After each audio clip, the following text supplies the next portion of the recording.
سر یہ level playing field کا بڑا ہم تذکرہ سن رہے ہیں. کچھ جماعتیں کہہ رہی ہیں کہ جی سب کے لیے لیول پلینگ فیلڈ ہے اور وہ جماعت ظاہر ہے کہ حکومت ہے, لیکن باقی جماعتیں یہ شکایت کر رہی ہیں. سر آپ تک کیا اطلاعات آ رہی ہیں؟ آپ ہمارے دیکھنے والوں کے لیے کیا بتائیں گے؟ یہ روایتی شکایات ہیں یا واقعی لیول پلینگ فیلڈ نہیں دی جا رہی عثمان صاحب؟ دیکھیں, یہ جو اس طرح کی شکایات پیدا ہوتی ہیں لیول پلینگ فیلڈ کی, اس میں تو میرا خیال ہے خود حکومتوں کی حکمت عملی کا بڑا بردامن ہوتا ہے.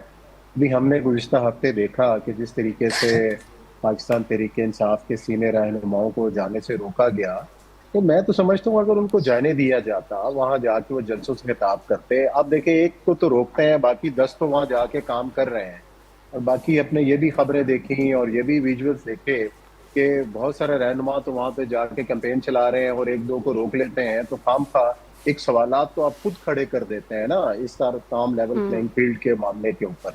تو ان چیزوں کا جو جائزہ ہے وہ خود حکومتوں کو لینا چاہیے کہ ان کی اس قسم کے اقدامات سے خود سوالات کھڑے ہوتے ہیں اس تمام تر عمل کے اوپر. اس پہ الیکشن کمیشن کو بھی نوٹس دینا چاہیے. اگر کسی رہنما کو وہاں روکا جاتا ہے بغیر کسی وجہ کے, تو اس کے اوپر تو اس کی جواب دہی ہونی چاہیے اور کہ بھی کیوں روکا جا رہا ہے. انتظامیہ تو اس پر بات کرنی چاہیے. لیکن میرا خیال یہ ہے کہ ایک میڈیا کے اندر خود ہائپ کریٹ کر دی جاتی ہے, سوشل میڈیا کے اوپر ہائپ کریٹ کر دی جاتی ہے, اور حاصل وصول کچھ ہوتا نہیں بلکہ اس عمل کے اوپر بھی سوالات کھڑے ہو جاتے ہیں. تو ان کا تو میرا خیال ہے کہ ڈائریکٹ حکومتوں کی حکمت عملی سے تعلق ہے کہ وہ سب کو آپ الاؤ کریں. اگر مسلم لیگ نون کی قیادت جا رہی ہے, پاکستان پیپلز پارٹی کے رہنما خطاب کر رہے ہیں, مختلف شہروں میں آزادانہ طریقے سے وہ کر رہے ہیں.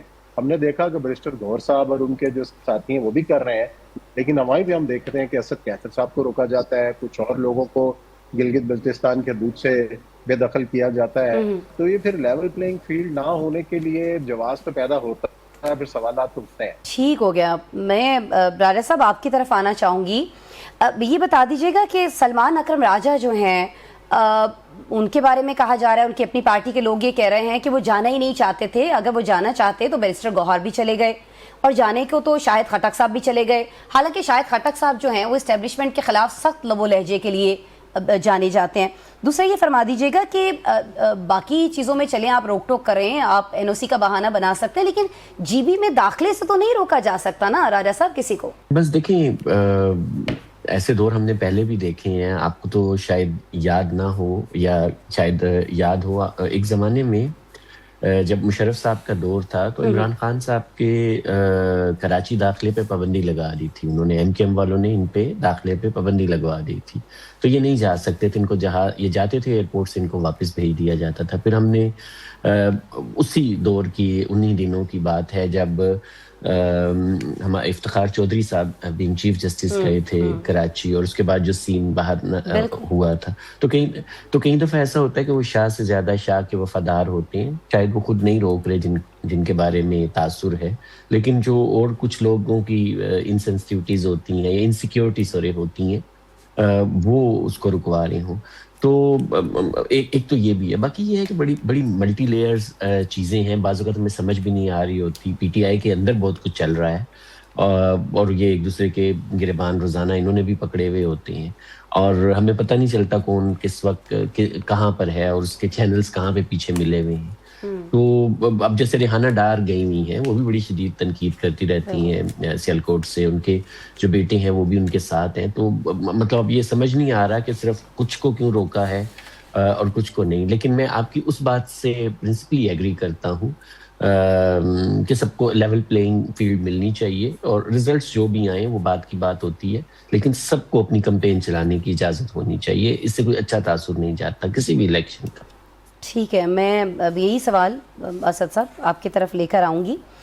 جب لیول پلینگ فیلڈ کی بات کرتے ہیں, جب بھی ہماری حکمراں جماعت سے بات ہوئی, نون لیگ سے بات ہوئی, تو انہوں نے کہا کہ نہیں جی سب کے لیے لیول پلینگ فیلڈ موجود ہے. یہ وفاقی وزراء کی موجودگی جو ہے, آپ کو نہیں لگتا کہ لیول پلینگ فیلڈ والے دعوے کے اوپر کہیں نہ کہیں اس دعوے کو متاثر کرتی ہے؟ اور پھر دوسرا یہ بتا دیجیے گا کہ پیمانہ کیا ہے, جیسے راجہ صاحب نے فرمایا, جیسے عثمان صاحب نے فرمایا, کیا دیکھ کر کچھ شخصیات کو روکا جا رہا ہے اور کیا دیکھ کر کچھ شخصیات کو الاؤ کیا جا رہا ہے؟ دیکھیے, جہاں تک لیول پلینگ فیلڈ کی بات ہے آسما, کچھ عرصہ پہلے ایک پارٹی وہاں پر رجسٹر ہوتی ہے, اس کا نام تھا گلگت بلتستان ڈیموکریٹک پارٹی. اس نے جب وہ الیکشن کمیشن میں رجسٹر ہوئی تو اس نے اپنا ایک انتخابی نشان مانگا. اس نے پولو مین کا نشان مانگا جو کہ اس کو دے دیا گیا. اب بعد میں پتہ چلا کہ یہ تو پی ٹی آئی کی گیٹمنٹ کے ساتھ کوئی پارٹی رجسٹر ہوئی تھی اور پی ٹی آئی نے ان کے ساتھ اتحاد کرنے کا فیصلہ کیا اور یہ ٹکٹ پر اپنا نشان یعنی پولو مین کے نشان پر ٹکٹ جمع کرانا شروع کر دیا.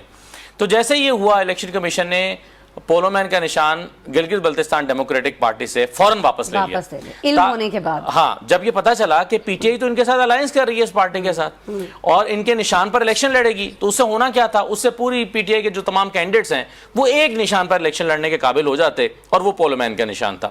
اب پولو مین کا ایک نشان واپس لینے سے کیا ہوا, یہ دوبارہ ایک ٹرانسفارمر پہ آ گئے, چارپائی پہ آ گئے, چمٹے پہ آ گئے اور وہ ان تمام نشانات پہ اب یہ الیکشن لڑ رہے ہیں. تو پہلی چیز تو یہیں پر ہمیں دکھائی دیتی تھی کہ کتنا فری اینڈ فیئر الیکشن ہو رہا ہے, شفافیت کتنی ہے اس میں. اور اس کے بعد پھر آپ نے خود ہی ذکر کر دیا ان تمام لوگوں کا. اب اس میں سب سے جو مضحکہ خیز بات ہے وہ یہ ہے جو رانا ثناء اللہ صاحب نے وضاحت کی. انہوں نے کہا کہ جی ایک این او سی درکار ہوتا ہے گلگت بلتستان میں جانے کے لیے, داخلے کے لیے. وہ این او سی لے کر جو ہے وہ نہیں گئے تھے چونکہ سلمان راجہ تو اس لیے ان کو نہیں. نواز شریف صاحب این او سی لے کر گئے تھے. تو میں نے چیک کیا کہ کیا بیرسٹر گوہر این او سی لے کر گئے ہیں, تو پتا چلا کہ نہیں, وہ بھی کوئی ریٹرن این او سی نہیں لے کر گیا. نہیں, شاید بیرسٹر گوہر جو ہیں کوئی ایسا این او سی لے کر گئے ہوں جو غیر اعلانیہ ہوتا ہے, کوئی مخفی ہوتا ہے, یعنی اس کا کوئی ریٹن ڈاکومنٹ این او سی کا کوئی موجود نہیں ہے جو بیرسٹر گوہر صاحب لے کر گئے.